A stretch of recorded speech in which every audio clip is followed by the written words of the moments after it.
진실과 정의에 기반해서 제대로 된 판결을 해주신 재판부에 먼저 감사드립니다. 이제 검찰도 자신들의 행위를 좀 되돌아보고 더 이상 이런 국력 낭비하지 않기를 바랍니다.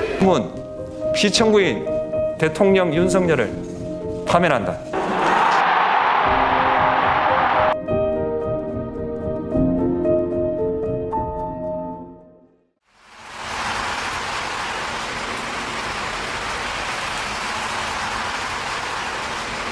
대한민국 민주주의의 위대함은 헌법이라고 하는 그 자체에 있는 게 아니라, 제도에 있는 게 아니라 그 제도를 가지고 사는 우리 국민 스스로의 위대함이죠. 억압을 하면 포기하고 좌절하고 굴복하는 게 아니라 결국 그걸 이겨내요. 역사에서 그렇게 보여졌던 거죠. 정말 진정한 의미의 민주적 국가를 훼손하려는 그들의 시도에 대해서 끊임없이 저항해 왔어요. 이번에도 저항한 거죠. 강력한 무력을 동반한 현실적 권력을 끌어내렸지 않습니까? 저는 우리 국민들의 이 위대함이 대한민국의 위대함의 원천이라고 생각해요. 아마도 세계사에 남을 일이 될 겁니다. 근데 겨울이 너무 길고 깊었어요. 근데 그 길고 깊은 겨울을 결국은 우리 국민들이 깨고 나오는 중이잖아요. 아마 겨울이 깊었던 것처럼 봄은 더 따뜻하겠지요. 네. 따뜻한 봄날을 한번 꼭 만들었으면 좋겠습니다. 영원할 것 같던 그 겨울도 가고 이제 봄이 옵니다. 더 아름답고 더 따스한 봄을 우리의 두 손을 함께 잡고 함께 만들어 갑시다. 희망의 대한민국 바로 우리의 손으로 확실하게 만들어 갑시다. 여러분 고맙습니다.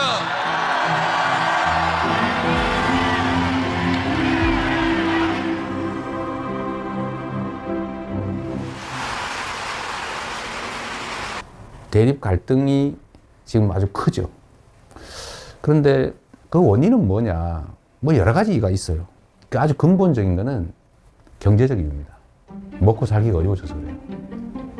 세상 사는 게 힘들어서 그렇습니다. 그런데 왜 그러면 더 잘 살게 됐는데 왜 부족하게 됐냐? 편중됐기 때문이죠. 소위 양극화, 불평등, 격차. 이게 너무 커졌어요. 우리 사회가 총량으로는 과거보다는 더 많은 걸 가지고 있게 됐는데 개별적으로 보면 그게 너무 많이 한 군데 몰려 있습니다. 근데 이게 이제 사실은 갈등의 원인이죠. 지금 우리 경제는 여러 면에서 일종의 사면초가 같은 상태 같습니다. 전 세계적으로 성장률 전체가 떨어지고 있어요. 그리고 경제는 사실 민간 영역만으로는 제대로 유지 발전되기 어려워요. 정부 영역의 역할이 중요한데 지금 거의 3년 동안 정부는 경제를 방치해뒀죠. 이제는 첨단 과학기술에 대한 투자가 중요한 시대가 됐습니다. 그런데 문제는 과학기술의 수준이 너무 높아져가지고 개별 기업들이 감당할 수 없는 상황이 됐어요.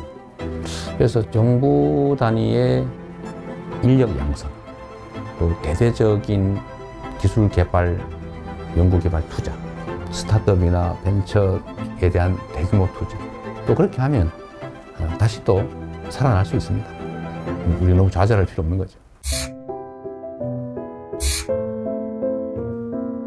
먹고 사는 문제가 가장 중요하다. 이거는 사실은 매우 기능적이고 물질적인 거예요. 고통스럽게 살지 않게 해줘야 한다.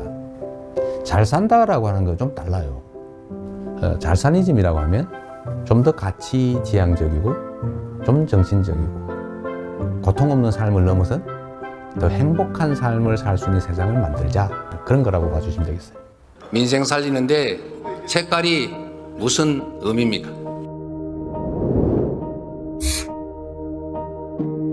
정치라고 하는 것은 현장이죠. 현장에서 국민들의 삶을 놓고 실제로 그 삶을 결정하는 거예요. 그게 빨간색이냐 파란색이냐 아니면 어떤 방법이, 정책이 누구의 생각에서 시작된 것이냐 큰 특별한 의미가 없죠. 어떤 게 더 유용하고 어떤 게 더 필요하냐. 이게 최고의 기준이 돼야 된다. 제가 정하는 원칙이 있어요.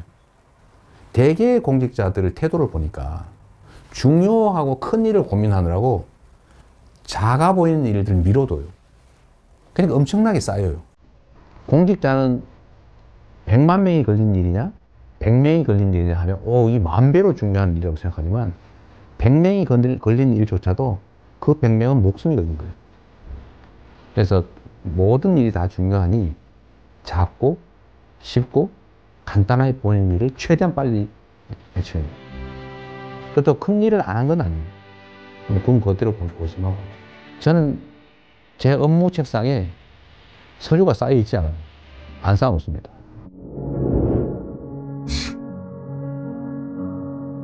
재난이나 아니면 사회적 위기 때 피해를 입는 것은 힘겹고 못 살고 어려운 사람 순이에요. 사실 그 사회의 문화의 수준이랄까, 그 사회에 대한 평가는 약자들에 대해서 얼마나 많이 관심 갖고 지원하느냐에 달려 있어요. 생명 안전을 유지해야 그 다음 단계, 더 나은 삶, 행복한 삶을 꿈꿀 수 있어요. 그래서 국민의 생명과 안전을 지키는 것은 정부가, 국가가 해야 될 가장 중요한 일입니다. 뭐든지 문제를 생각해 보면 우리가 조금 더 신경을 썼더라면 막을 수 있었던 사고로 보여져요. 누가 얼마나 체계적으로 신속하게 대응하느냐에 따라서 피해는 매우 적을 수도 있어요. 현실적으로 보면 우리가 한미동맹 매우 중요하고 또 한미일 협력관계도 매우 중요하죠. 그 속에 일관되는 원칙은 대한민국의 국익이 최우선이다. 거기에 따라 판단하면 되겠죠. 경쟁할 영역은 경쟁하고 협력할 영역은 협력하고 또 서로 갈등할 영역은 잘 조정하는 거죠. 특히 이제는 국가 간 경쟁이 사실 기업 간 경쟁과 거의 같아졌습니다. 그래서 기업과 정부의 역할 분담, 협력이 정말로 중요해요. 특히 국제 경쟁에서는 반드시 필요한 부분입니다. 김구 선생이 정말 우리가 먹고 사는 것조차 해결하지 못하는 그 시대에 우리가 꿈꾸는 나라는 문화가 강한 나라다. 문화 강국 얘기를 하셨어요. 정말 저는 우리의 역량을 통찰한 정말 해안이었다. 지금 문화 영역에서는 정말 세계를 상당 부분 선도하고 있지 않습니까? 그럼 우리 K컬처, 한류라고 보통 부르지 않습니까?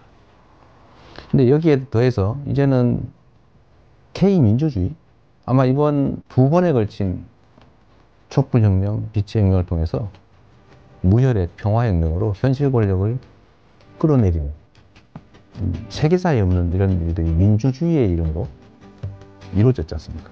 정말 위대한 민주주의의 힘을 보여준 거죠. 대한민국이 세계를 선도하는 여러 영역들이 있다고 봐요. 저는 이런 것들을 K 이니셔티브라고 좀 통칭하고 싶습니다. 우리가 비록 규모는 적지만 소프트 파워 측면에서는 세계를 여러 영역에서 선도할 수 있겠다는 생각이 들어요. 그런 나라 한번 꼭 만들어 보고 싶어요.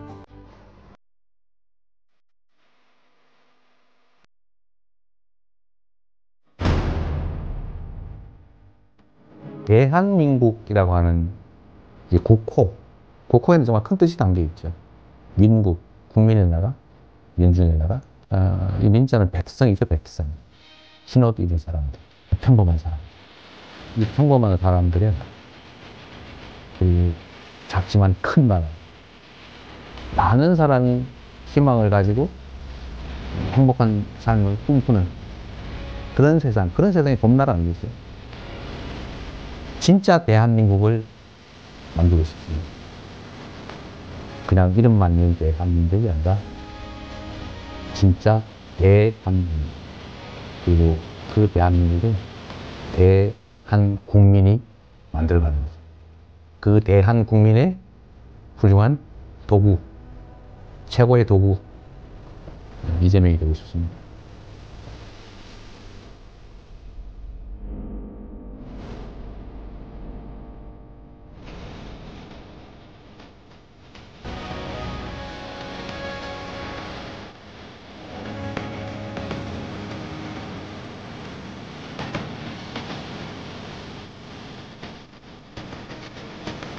인도 보안도 대한민국을 함께 만들어 갑시다 여러분. 고맙습니다.